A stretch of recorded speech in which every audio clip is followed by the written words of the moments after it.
KSRTC ബസ്സിൽ യാത്രക്കിടെ ശാരീരിക അസ്വസ്ഥത നേരിട്ട യാത്രക്കാരനെ ആശുപത്രിയിലെത്തിച്ച് KSRTC ജീവനക്കാർ. വിതുരയിൽ നിന്ന് പത്തനംതിട്ടയിലേക്ക് പോയ ബസ്സിലാണ് സംഭവം. യാത്രക്കാരൻ ആരോഗ്യനില വീണ്ടെടുത്തു. വിവരങ്ങളുമായി ഇപ്പോൾ രാജ്കുമാർ ഞങ്ങളുടെ പ്രതിനിധി ചേരുകയാണ്. രാജ്കുമാർ, വീണ്ടും മാതൃകാപരമായ നടപടി KSRTC ജീവനക്കാരുടെ ഭാഗത്ത് നിന്ന് എന്തൊക്കെയാണ് വിവരങ്ങൾ? ഈ സൂചിപ്പിച്ചതുപോലെയാണ് വിതുരയിൽ നിന്ന് ിലേക്ക് പോയ ബസ്സിൽ വെച്ചായിരുന്നു ഈ സംഭവം.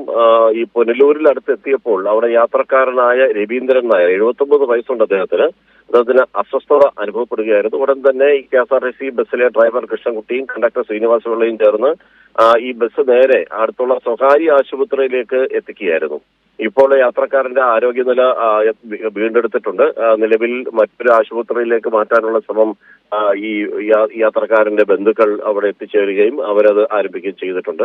ഒരുപക്ഷെ ഇവര് അത് അവിടെ എത്തിക്കാൻ വൈകിയിരുന്നുവെങ്കിൽ അല്ലെങ്കിൽ മറ്റെന്തെങ്കിലും തരത്തിൽ പെട്ടുപോയിരുന്നെങ്കിൽ ഈ യാത്രക്കാരന്റെ ഇത് ജീവന് ഒരു വലിയ നഷ്ടം സംഭവിച്ചു പോയേനെ എന്നുള്ളതാണ് യാത്രക്കാർ പറയുന്നത്.